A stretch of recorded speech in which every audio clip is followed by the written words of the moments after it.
वृंदावन महिमामृतम।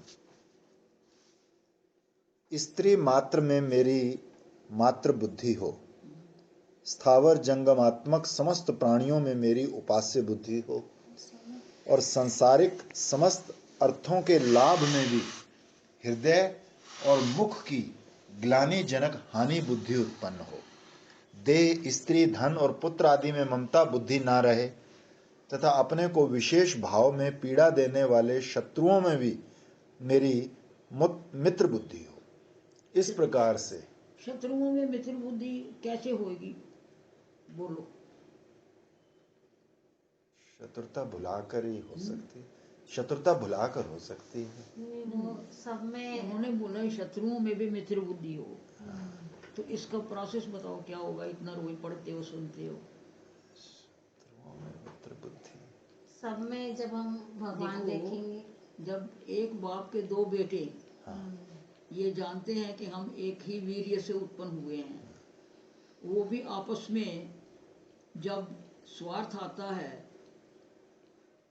तो अपने को अलग मानते हैं, भूल जाते हैं कि हम एक ही वीर्य से उत्पन्न हुए हैं, वो भी वही है, मैं भी वही हूँ।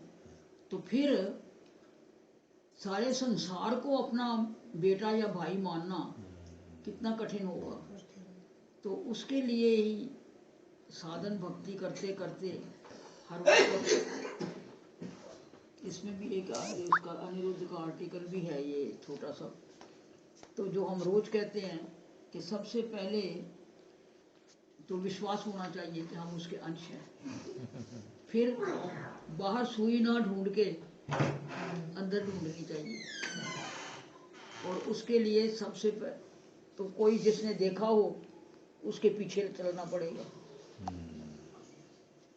तो उसीलिए द्वेषी में मित्र बुद्धि तब होगी जब हम ये जान लेंगे कि ये इसका शरीर है, ये तो नहीं है, इसके अंदर बोलने वाला कौन है।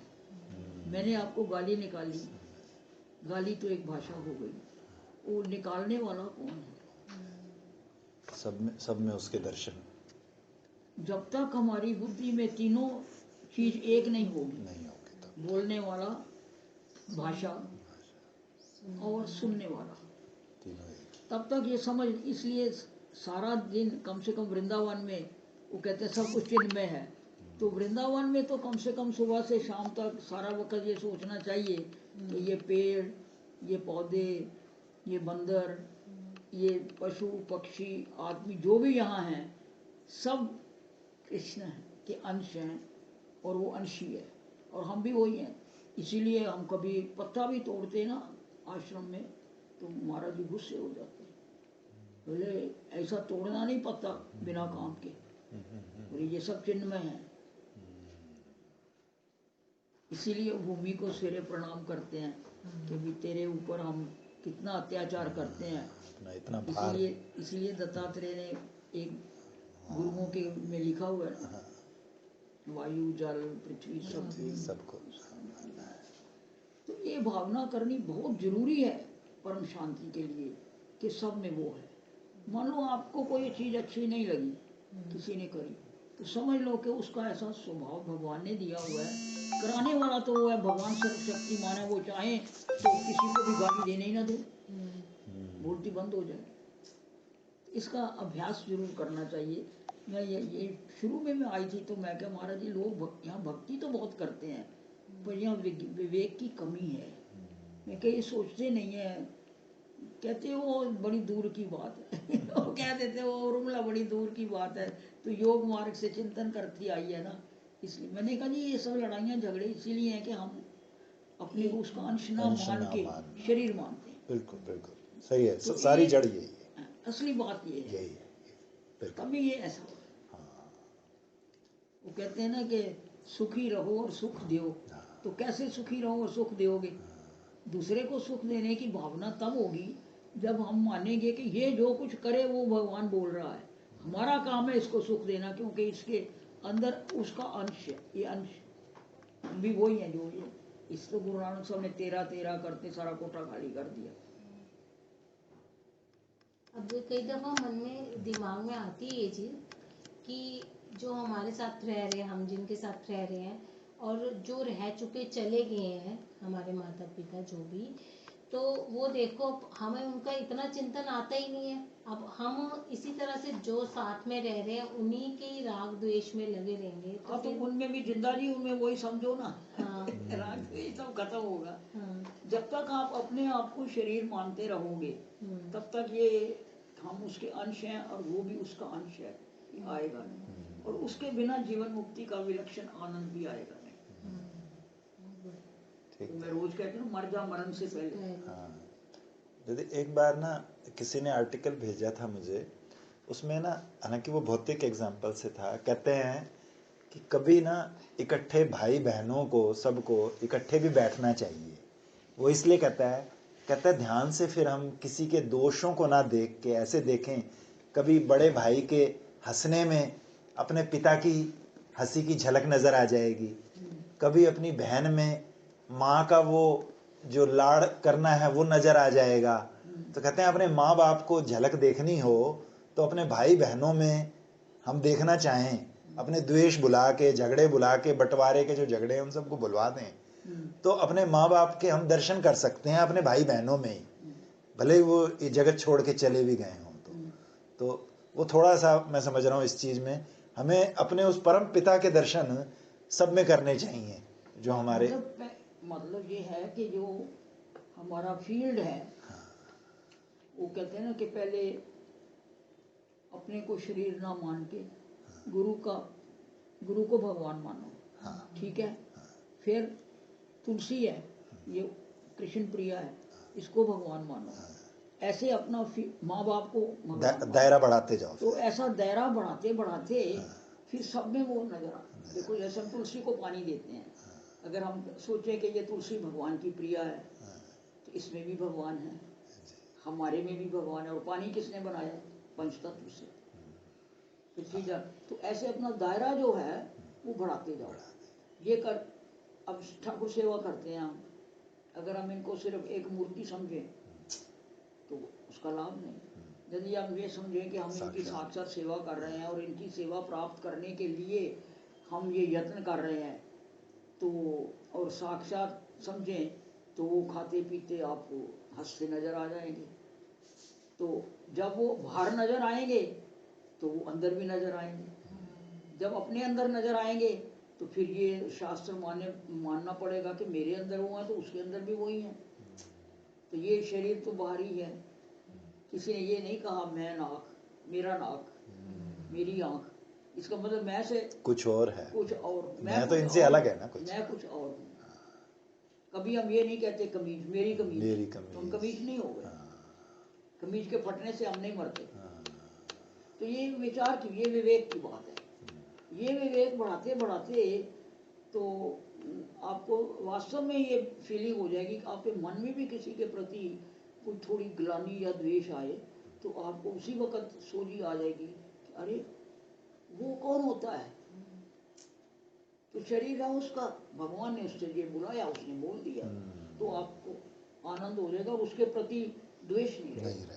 सच बात। अगर ये हो जाए तो कचहरियां बंद हो जाए, और ये होने वाला नहीं। क्यों? कि ये संसार अनादि है और भगवान भी अनादि है और कर्म भी अनादि है, तो ये चलता रहेगा। हाँ, लेकिन एक एक करके विलक्षण स्थिति आ सकती, एक एक करके जाएंगे। लाइन में लगे हुए हैं तो कभी कम से कम अपने सिरे से तो खत्म करें। अपने से शुरू करें। विमुक्ति कड़वी लगती है, समस्त इंद्रियों के विषय विषम नरक के समान प्रतीत होते हैं।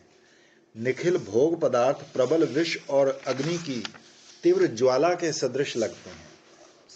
श्रेष्ठ देवता कीड़ों के समान और अष्ट सिद्धियां इंद्र जालवत प्रतीयमान प्रतीत होती। जब उससे प्रेम हो जाएगा तब ये सब होगा।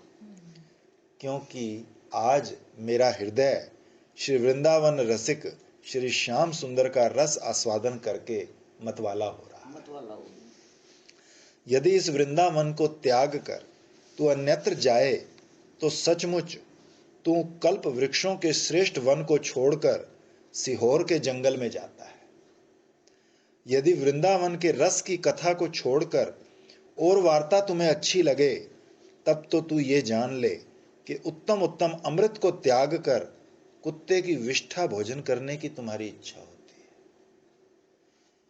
पापी या पुण्य आत्मा, प्रसिद्ध अपकीर्ति या कीर्तिमान, महादरिद्र या महासम्राट, विषम जड़मती या सर्व विद्या विशारद, तुम जो कुछ भी क्यों ना हो, हे सखे, तू इनमें अपनी कुछ भी गणना मत कर, किंतु जैसे भी हो उस श्री वृंदावन के दर्शन कर और गुरु और शास्त्र आज्ञा अनुसार अपने मोह के मूल स्वरूप, अपने बंधनों को छेदन कर। हे सखे, देह ग्रह स्त्री आदि में वृथा अहम मम बुद्धि ना कर, मोह मात्र ही उत्पन्न करने वाले इन जंजीरों को गुरु वाक्यों द्वारा तोड़। समस्त साम्राज्य सुख के बीज स्वरूप श्री वृंदावन में शीघ्र पहुंचकर कंद फल आदि जीवन धारण करते हुए श्री वृंदावन चंद्र की लीला निरंतर स्मरण कर। मिथ्या देह गेह आदि की अपेक्षा ना कर, समस्त पुरुषार्थों को नाश करने वाली मृत्यु को सिर पर खड़ा जान। हे बंधो, आज ही श्री वृंदावन के लिए वज्र से भी कठोर चित्त होकर चल दे। अरे मूर्ख, आज ही सब कुछ विषय संपदा आदि परित्याग कर। सरदार जी बोलता है ना, मन चल वृंदावन बसिए, उठे ना कोई माई थे ना कोई बाप, ना कोई बहन भरा, ना कोई पैन परा, तो फिर क्यों जाए? वो बोले तो मिलता है सांवल शाह। परित्याग कर सर्व वांछा कल्प तरु श्री राधा सुरत नाथ। जब वहाँ गए थे ना, जब वहाँ पे ऑडिटोरियम में गए थे, वो काका जी ने जब बुलाया था ऑडिटोरियम में गए थे, तो उन्होंने गाया, तो ना वो नीचे मिले ना, उनका बड़ा अच्छा लगा आपने गाया ना फिर समय। कहते मेरे को पता था आप सबको पसंद है, इसलिए मैंने आपको देखते ही गाना शुरू कर दिया। श्री राधा सुरतनाथ के विशुद्ध भाव के सुलभ प्राप्ति स्थल श्री वृंदावन की यात्रा कर। आरब्ध जो आरंभ कर रखे हैं उन कार्यों की समाप्ति तक और अपेक्षा न कर। हे साधु, यदि तू इन समस्त स्वप्न कल्पित वस्तुओं का सहसा त्याग नहीं कर सकता, तो श्री वृंदावन के युगल किशोर की उपासना करते हुए निरंतर श्री वृंदावन का ध्यान कर। प्रतिक्षण उनके नामों का जप कर, निरंतर उनकी कथाओं को श्रवण कर और सब वृंदावन वासियों को भोजन वस्त्र आदि देकर उनकी सेवा कर। जो वस्त्र अन्न या वास स्थान आदि के द्वारा श्री वृंदावन में किसी को वास कराता है, वो श्री वृंदावन में वास करने वाले से भी कोटि गुना अधिक पुण्य का पात्र होता है। क्योंकि जो वास करता है वो तो केवल स्वयं उत्तीर्ण होता है, और जो दूसरे को वास कराता है वो अपना और जिसको वास कराता है उसका उद्धार करता है। श्रेष्ठ प्रेमानंद रस स्वरूप श्री धाम वृंदावन में जो दूसरे को वास कराता है, श्री विश्वभानु किशोरी के प्रिय श्री कृष्ण में आश्चर्य में रति को अनायास ही प्राप्त कर लेता है। वृंदावन में सेवा की बड़ी महिमा है ना। निष्किंचन कृष्ण रस में मग्न चित्त, वासना रहित तथा एकांत प्रिय श्री वृंदावन में वास करने वाले महात्माओं की जो वस्त्र भोजन आदि के द्वारा सेवा करता है, वो युगल किशोर को ही वशीभूत कर लेता है। जो अन्य स्थान में वास रूप दुर्भाग्य से दुखी होते हुए अनन्य भाव से मधुराकृति श्री वृंदावन के लिए लालायित होकर श्री राधा कृष्ण के क्रीड़ा में रमणीय और विलास में कुंजों से परिशोभित श्री वृंदावन की सदा चिंता करता रहता है, उसको मिलने के लिए जो नित्य श्री वृंदावन में चिंता करते हैं, उन ज्योतिर्मय श्री युगल किशोर का मैं भजन करता हूँ। निष्कंटक राज्य को और दिव्य रमणी गणों को भी त्याग कर, हर प्रकार की विहित वासनाओं को दुखमयी जानकर, विद्या कुल धन परिवार आदि का अभिमान भी त्याग कर, जो श्री वृंदावन में प्रवेश करके वहां से बाहर नहीं जाते, हम उनको नमस्कार करते हैं। श्री विष्णु के समस्त धामों से भी अधिक स्फूर्तिशील महाआनंद में जो श्री वृंदावन है, उस धाम के सब जीव अपनी हत्या करने वालों की भी दान और मान से सेवा करते हैं। जिन्होंने श्री राधा कृष्ण को परम ऋणी किया है, उन पूर्ण प्रेम के भाजन धन्य धन्य पुरुषों को हम नमस्कार करते हैं। हे सखे, किस दिन मृत्यु होगी क्या तू ये जानता है? बालक या नवीन युवक की क्या अकस्मात मृत्यु नहीं होती है? अतः अनिंदनीय बुद्धि और देह इंद्रिय आदि से आसक्ति रहित होकर कोई विचार न करते हुए आज शीघ्र ही श्री वृंदावन के लिए चल दे। समस्त इन लोगों ने पता नहीं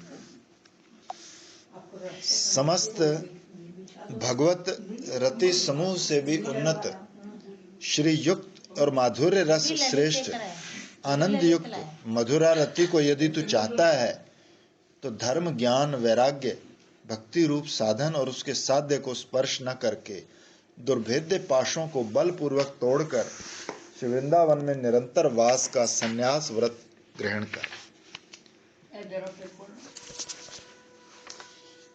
समस्त भगवत रति समूह से भी उन्नत श्री युक्त और माधुर्य रस श्रेष्ठ आनंद युक्त विशुद्ध मधुरा रति को यदि तू चाहता है तो धर्म ज्ञान वैराग्य और भक्ति रूप साधन और उसके साध्य को स्पर्श न करके दुर्भेद्य पाशों को बलपूर्वक तोड़कर श्री वृंदावन में निरंतर वास करने का संन्यास व्रत ग्रहण कर।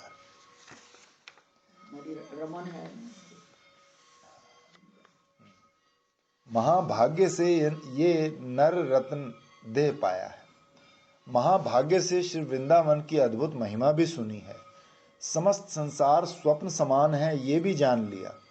शुभ बुद्धि का आश्वास नहीं किया जाता और शरीर का भी विश्वास नहीं है। अतः इसी क्षण ही तू श्री वृंदावन के लिए प्रस्थान कर। हे भ्राता, जब तुम दोनों नेत्र बंद करोगे यानी मृत्यु को प्राप्त होगे, तब तुम्हारे स्त्री पुत्र भ्राता विश्वास पात्र सुहृदगण कहाँ रहेंगे? तुम्हारे गुण तुम्हारी प्रतिष्ठा किस काम आएंगे? प्रभुता धन विद्या जनित जो अभिमान है वो कहाँ रहेगा? इसलिए हे सुविज्ञ, सबसे वैराग्य करके आज ही तू क्यों वृंदावन नहीं चलता? रोते हुए पिता माता बंधु पुत्र आदिकों को भी त्याग कर, क्योंकि तुम्हारे वृंदावन जाने से यदि ये स्नेहवश रोते हैं तो पूजनीय व्यक्तियों के वाक्यों को सुन ही मत।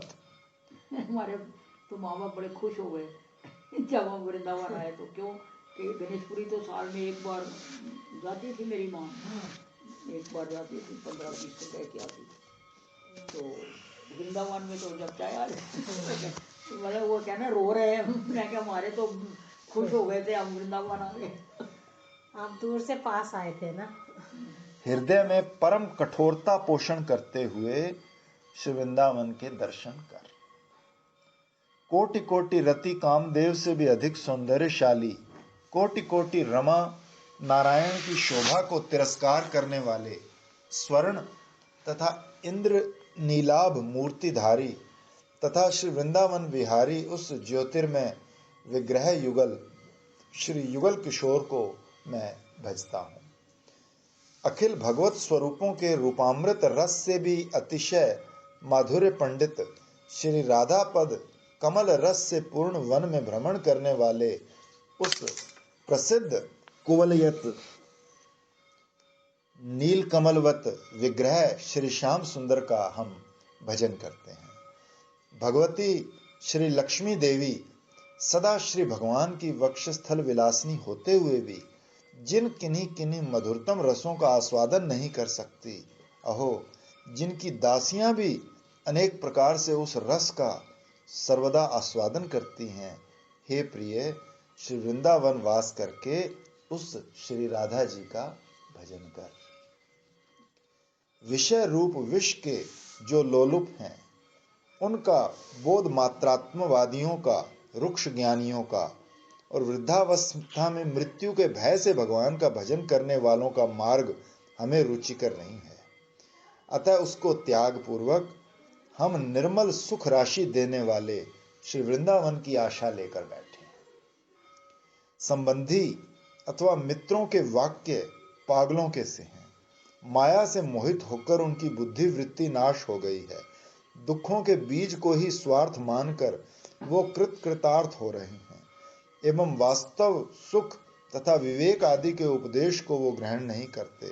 अहो, मेरे स्वजन गण अत्यंत झूठे स्नेह पाशों में बांधकर मुझे मारने की चेष्टा करते हैं। हे श्री वृंदावन, मैं कब इस अनिष्टकारी समाज से छुटकारा पाकर आपके आश्रित हूँ। समाज से छुट्टी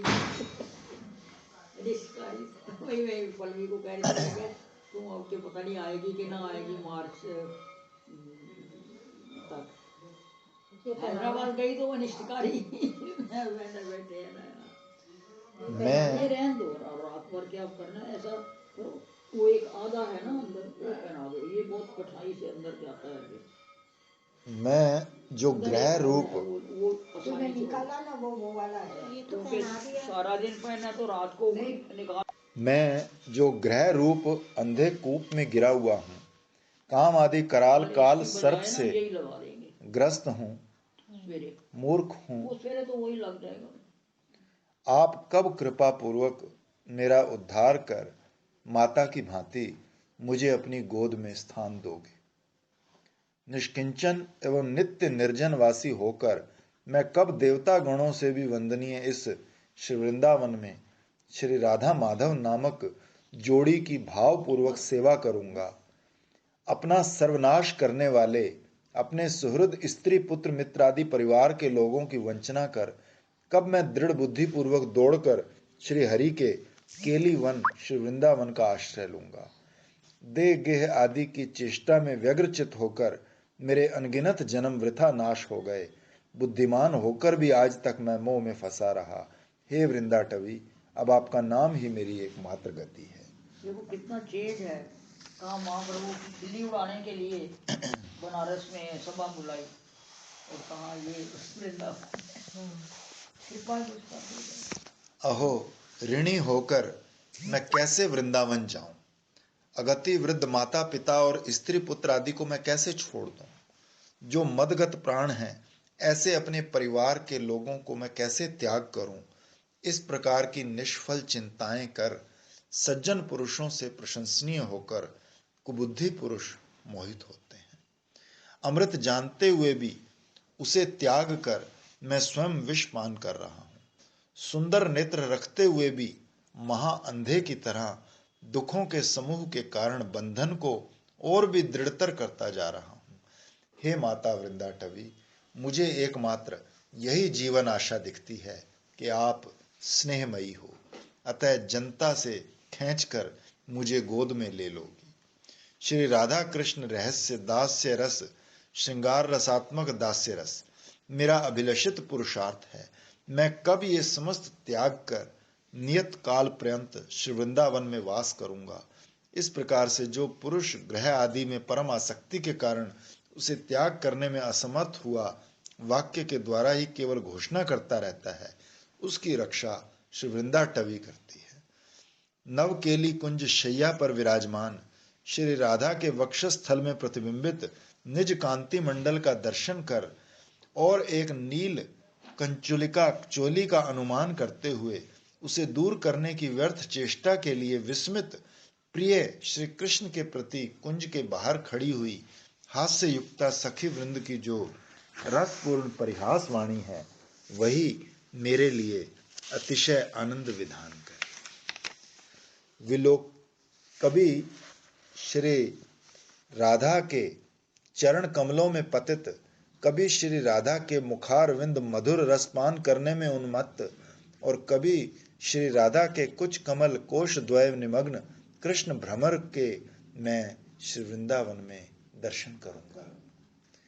समस्त कर्तव्यों से वैराग्य प्राप्त कर जगत की सकल अपेक्षाओं से रहित होकर मैं कब निसंग भाव से श्री वृंदावन में प्रवेश कर श्री वृंदावनेश्वर एवं श्री वृंदावनेश्वरी की वार्ताओं में गुण लीलाओं के श्रवण कीर्तन में अपने दिन यापन करूंगा। मैं कब अपने संबंधियों के मिथ्या स्नेह पाशों को तोड़कर समस्त विद्वत जनों के द्वारा अनुमोदित वैदिक मार्ग से कभी भी अपने हृदय के बाण निकलने की कोई भी आशा न देखकर व्याकुल चित्त से श्री वृंदावन की ही शरण ग्रहण करूंगा। श्री वृंदावन चंद्र के चरण हमारा कमलों कोई में पूर्व जन्म का संस्कार होगा। हमें कभी आशा ही नहीं करी थी। तुम लोगों तो फिर भी इस्कॉन में नाम लिया, प्लान किया, चलें चलें, हमें कभी आशा ही नहीं करी थी।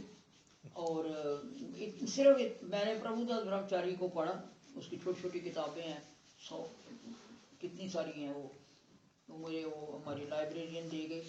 तो मैंने इतना ही सिर्फ सोचा, मैंने कहा ऐसे भगवान को देखना चाहिए जो लड्डू कचौरी खाता है, हमें आनंद तो है, जगत तो हमारे लिए कोई है नहीं, तो आश्रम में कोई जगत का प्रश्न ही नहीं था, हमें कोई वहाँ विक्षेप नहीं था। पर मैंने कल 2 और 2 4 वाली बात है, इधर गुरु जी ने ना कहा होता कि 1 साल बाद आश्रम छोड़ दो, तो हम नहीं छोड़ते।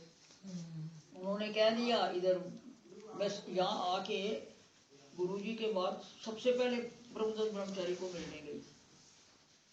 फिर वो जब तक रहे मैं मिलती भी रही। वो शुभ भवन में मैं थी तो वो आते थे वहाँ, उनके बड़े दोस्त थे वो, वहाँ के मैनेजर थे मिश्रा जी, संस्कृत विद्यालय के हेड थे वो, तो उनके बड़े दोस्त थे, तो वो आते प्रवचन देते रहते थे। तो इतनी सी थी। पर हमने गुरुजी से पूछा था, मैं कहा तो वृंदावन का नाम भी नहीं लिया, कभी सोचा भी नहीं था, हम कैसे यहाँ आ गए। तो उन्होंने एक ही बार बोले, वो देखता रहता सारी दुनिया में मेरे भक्त, जो प्रेमी भक्त हैं वो कहाँ कहाँ विचरण कर रहे हैं, वो उनको अपने आप ले आता है, सीधा वहां से उठा के इधर लिफ्ट करके वो कहते हैं वो देखता रहता है, वो अपने आप बुला लेता है। श्री वृंदावन चंद्र के चरण कमलों में स्पृहावान होता हुआ भी, महत्पुरुषों के वचन सुनकर भी, सब पदार्थों को स्वार्थ विध्वंसी काम बिगाड़ने वाले जानता हुआ भी श्री वृंदावन का आश्रय ग्रहण नहीं करता हूं, हाय मुझे धिक्कार है। हे माता वृंदाटवी, जीवन में एक बार भी यदि आपके दर्शन कर लूं, जीवन में एक बार भी यदि श्री राधा कृष्ण नाम उच्चारण कर पाऊं, और जीवन में एक बार भी यदि भक्ति पूर्वक आपके शरणापन पुरुषों को प्रणाम कर लूं, तो निश्चय ही आप मेरी उपेक्षा नहीं करोगे। श्री प्रबोधानंद सरस्वती विरचित श्री वृंदावन महिमामृत का प्रथम शतक समाप्त। ये 10 हैं।